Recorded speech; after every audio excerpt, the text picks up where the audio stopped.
All right. Can you just say your name and spell it, what your title is?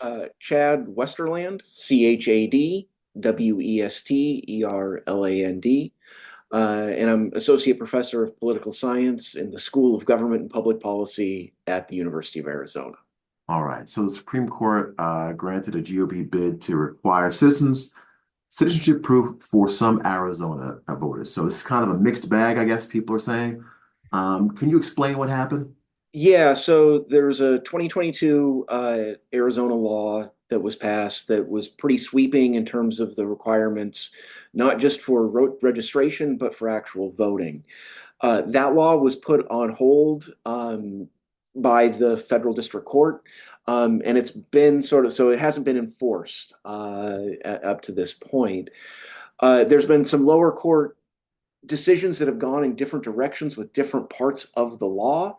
And what the Supreme Court did yesterday, in a kind of on theme here, a pretty divided Supreme Court, allowed one part of that law to go into effect while lots of the other parts are on hold. And the part that's going into effect is citizenship, proof of citizenship requirements if you register on a state registration form.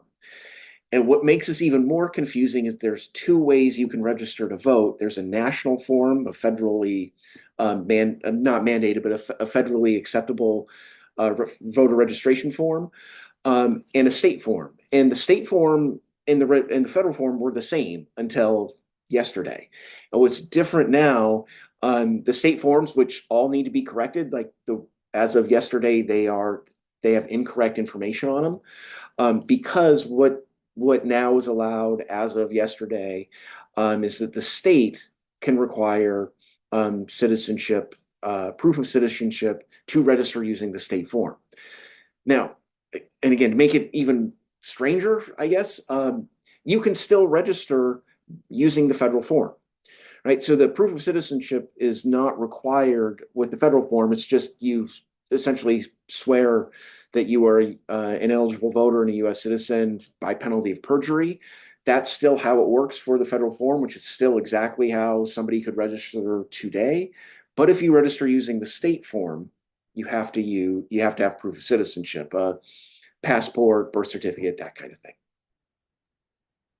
Okay. Um, so for, I don't know if you know this, but how do most people register? It just depends on what you do and how So you register. almost everybody uses the state form. And so if you encounter somebody who's asking if you registered to vote and sort of registers you on the spot, they're all using the state form.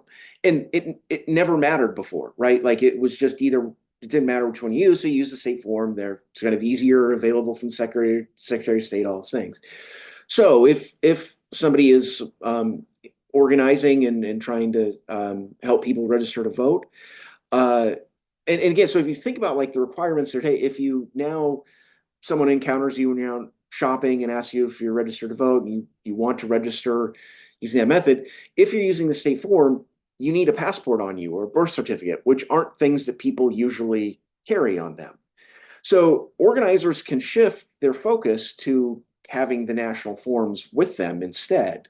But that's a logistical change that organizers have to do quickly. That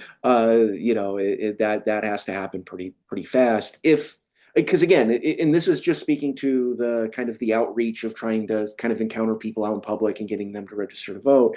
The state forms have been what's used, and so there's going to have to be a shift to using the federal form, and they're not different except for now just this part, right, of the requirement that's there. So as of, I guess, today, because I guess if you're already registered, you're fine. Yes. But as of today, Right. you went to register the vote. Most people probably going to fill out the state form. You have to have some type of ID. You have to have proof. So it's not just like a driver's Citizenship. license. Yeah. It's a proof of citizenship, right? So that is again, U.S. passports count, birth certificates, social security cards, those kinds of things. But again, some people, if you ask them to find your birth certificate in a 24-hour period, maybe they know exactly where it is. Maybe it's going to take a little while, but but yeah, so and to be clear, like part of what was being asked for, it was absolutely on the table for this to be retroactive, meaning if you had registered prior to, let's say, you voted in the July primaries, that you would have to essentially re-register, especially if you wanted to vote by mail to prove citizenship. And that's not the case, right? This is all for registrations moving forward. Now, it's entirely possible that after the 2024 election, um, that the 2022 Arizona law could go fully into effect. Um, it's again, all of the litigation is still pending at the Ninth Circuit Court of Appeals. The question is just what do you do in the meantime? We have election in 2 months and some change, right? It's pretty hard. Both parties in the case that for yesterday basically said we need a decision no matter what by the 22nd because we have to print ballots, we have to do all of these things, right? So this could all change after the election. I don't think anything else is going to change between now and November with that pending litigation. And so again, this is a temporary thing, which makes it all the sort of more confusing, I think, for folks. Well, I guess for a lot of people in Arizona, because you're so close to Mexico, you probably have a passport, I would Right. say. You Yes. probably do. But for other people, I mean, yeah, trying to find your birth certificate. I mean, I think I know it's I Right. think Right. I know where it is. And especially like this is really sort of thinking about like so if you're planning to register to vote, again, you can register using the federal form without having to show this, right? And if you have any questions about it, the state of Arizona, the Secretary of State's office has a portal where you can check your status and all that information is there. And so, and also a really, really important thing about this decision, um, it only applies to new registrations. So it's just people who want to register really kind of starting today, moving forward until the sort of deadline to be eligible for the election. And so if you haven't registered yet, if you've just moved to Arizona or for whatever reason, then it's either use the national form or plan to have birth certificate or passport or some kind of citizenship requirement as is now mandated by the state. Uh, it's also going to be confusing because if you were to go today to register to vote and someone were to hand you that state form, it would say you don't need to show citizenship. But that form's wrong as of today, right? And so you have to go through and get the form. The legal language we use is you have to cure the form. It has to be corrected essentially. And that takes time and it'll happen. But you also need to educate sort of the poll workers and sort of the people who do outreach to explain you if you use this form you need this, if you use this other form you need that. Are both forms available when you go to it? I mean, all that has to get sort of worked out.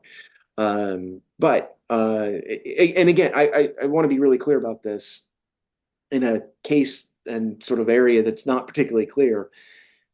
It does just apply. This is not about voting. This is about registering to vote, right? So if you've been registered to vote, the way sort of what the Supreme Court sort of left in place and what they didn't enforce from that 2022 law, it's status quo for all intents and purposes. This is about new registrations. Okay.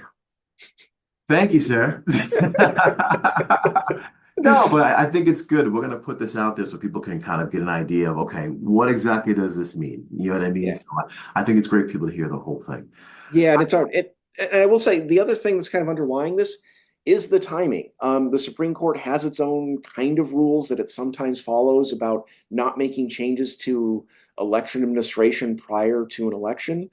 Um, and this is right on that cusp of, another way to put that is this decision happened in October or late September, it's hard to imagine like what the Secretary of State's office could actually do.